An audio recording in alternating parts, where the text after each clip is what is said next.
പ്രിയ സുഹൃത്തുക്കളെ, സഭാ അധികാരികളുടെ അധാർമികതയ്ക്ക് എതിരെ ധാർമ്മിക ശക്തി ഉണർത്തുന്നതിന് വേണ്ടി ഇന്ന് വൈകുന്നേരം ഫാദർ ജോയ്സ് കൈതക്കൊട്ടിൽ അങ്കമാലി സ്റ്റുഡിയോ സ്റ്റോപ്പിന് സമീപം നിരാഹാരം അനുഷ്ഠിക്കുകയാണ്. ഒരുപക്ഷെ അങ്കമാലിയിൽ നിരാഹാരം അനുഷ്ഠിച്ചതുകൊണ്ട് എന്ത് പ്രയോജനം എന്ന് ചോദിക്കുന്ന പല ആളുകളെയും ഈ ദിവസങ്ങളിൽ കാണാൻ കഴിഞ്ഞു. പ്രിയ സുഹൃത്തുക്കളെ, നമ്മുടെ സമരായുധം എന്ന് പറയുന്നത് നിരാഹാര പ്രാർത്ഥനാ യജ്ഞം തന്നെയാണ്. യേശു ക്രിസ്തു കാണിച്ച മാതൃകയാണ്. തന്റെ പരസ്യ ജീവിതകാലത്തിന് മുമ്പ് 40 രാവും പകലും ഉപവസിച്ച് ശക്തി ആർജിച്ചുകൊണ്ടാണ് യേശു ക്രിസ്തു പരസ്യ ജീവിതം ആരംഭിച്ചത്. ഇന്ന് സിനഡ് മെത്രാന്മാരുടെ അധികാര ദുർവിനിയോഗത്തിനെതിരെ ജോയ്സ് അച്ഛൻ നിരാകാരം കിടക്കുമ്പോൾ നാം ശ്രദ്ധിക്കേണ്ട ഒരു കാര്യം, മെത്രാന്മാർക്ക് സമ്പത്തിന്റെ അധികാരത്തിന്റെ അഹങ്കാരവും ധാർഷ്ട്യവും നിറഞ്ഞു നിൽക്കുകയാണ്. കാരണം അതിന് ഉദാഹരണമായിട്ട് നമുക്ക് ഇപ്പോൾ ചൂണ്ടിക്കാണിക്കാൻ കഴിയുന്നത്, കഴിഞ്ഞ 7 വർഷക്കാലമായി അങ്കമാലി എറണാകുളം അതിരൂപതയിലെ ദൈവജനം വൈദികരും ആത്മായരും ഒരുമിച്ച് സത്യത്തിനും നീതിക്കും വേണ്ടി പല സമരമുഖങ്ങളും നടത്തിയെങ്കിലും മെത്രാന്മാരുടെ കണ്ണു തുറപ്പിക്കുവാൻ കഴിഞ്ഞില്ല. ഈ മെത്രാന്മാരുടെ കണ്ണു തുറപ്പിക്കുക എന്ന് പറഞ്ഞാൽ അവർ ഇപ്പോൾ ചെയ്തുകൊണ്ടിരിക്കുന്ന പ്രവർത്തികൾ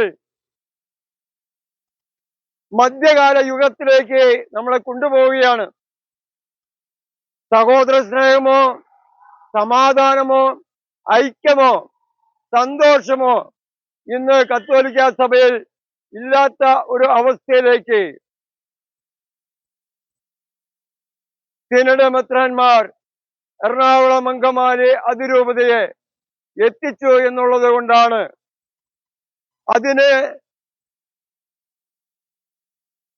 ധാർമ്മികമായി സഭയെ നശിപ്പിച്ചു എന്ന് പറയുമ്പോൾ ഈ കഴിഞ്ഞ ദിവസങ്ങളിൽ നിങ്ങൾക്ക് മനസ്സിലാവും, 5 വൈദികരെ സസ്പെൻഡ് ചെയ്യുകയല്ല, കേട്ടുകേൾവിയില്ലാത്തൊരു കാര്യമാണ്. ഇത് ക്രിസ്തുവിന്റെ നിലപാടാണോ?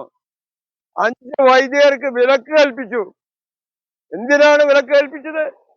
അവർ സ്വന്തം ഇടവകകളിൽ സേവനം ചെയ്തുകൊണ്ടിരിക്കുമ്പോൾ, സുത്യർഹമായ സേവനം ചെയ്തുകൊണ്ടിരിക്കുമ്പോൾ അവരുടെ മുകളിൽ അഡ്മിനിസ്ട്രേറ്റർമാരെ വെച്ച് വീണ്ടും ഒരു ഭരണം നടത്തുക എന്ന് പറഞ്ഞാൽ നമുക്ക് അത് എങ്ങനെ ഉൾക്കൊള്ളാൻ കഴിയും?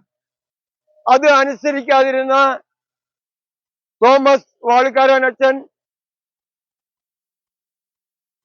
പാലാരിവട്ടം ഇടവക, അതുപോലെ തന്നെ വർഗീസ് മണവാളൻ അച്ഛൻ ബസിലിക്ക ഇടവക, ബെന്നി പാലാട്ടി അച്ഛൻ മാതാനഗർ, ജോഷി വേഴപ്പറമ്പിൽ, തൃപ്പൂണിത്തറ, അതുപോലെ തന്നെ മഞ്ഞപ്രയിലെ കൊച്ചച്ഛനായ ജഫച്ചൻ, ഇവരെയൊക്കെ ഡിസ്മിസ് ചെയ്തുകൊണ്ട് വൈദിക വൃത്തി വിലക്കിക്കൊണ്ട് ഒരു പേടിപ്പിക്കൽ നടന്നു.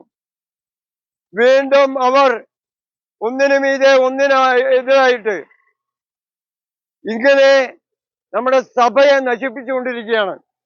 സഭയിൽ ധൂർത്തും അഴിമതിയും കൊടികുത്തി വാഴുകയാണ്.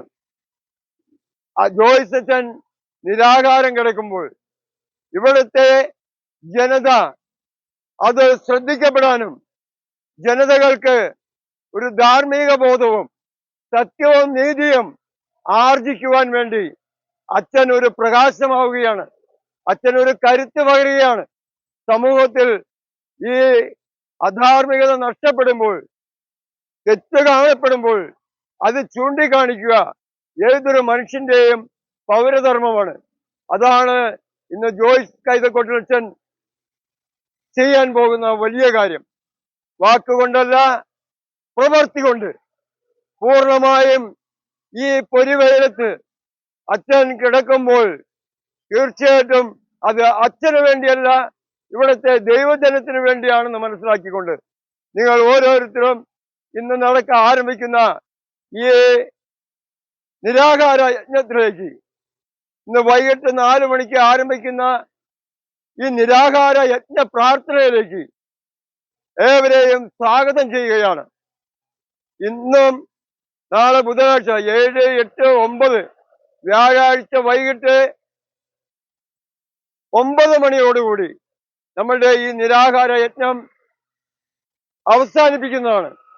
അതിനു മുൻപായിട്ട് സിനഡ് മെത്രാന്മാർ നമുക്ക് അനുകൂലമായ ഒരു തീരുമാനം എടുത്തില്ലെങ്കിൽ വെള്ളിയാഴ്ച രാവിലെ 10-ാം തീയതി രാവിലെ 10 മണിക്ക് നമ്മൾ സെന്റ് തോമസ് മൗണ്ട് വളയുന്നതാണ്.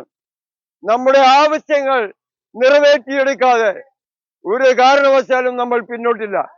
ശക്തമായ സമരമുഖങ്ങൾ ഇത് ഒരു അഗ്നിജ്വാലയായി എറണാകുളം അങ്കമാലി അതിരൂപതയാണ് എടുക്കുമെന്ന് ആവർത്തിച്ച് പറഞ്ഞുകൊണ്ട് നിങ്ങളെ എല്ലാവരെയും ഒരിക്കൽ കൂടി സ്വാഗതം ചെയ്തുകൊണ്ട് ഞാൻ എൻ്റെ വാക്കുകൾ നിർത്തുന്നു. നന്ദി, നമസ്കാരം.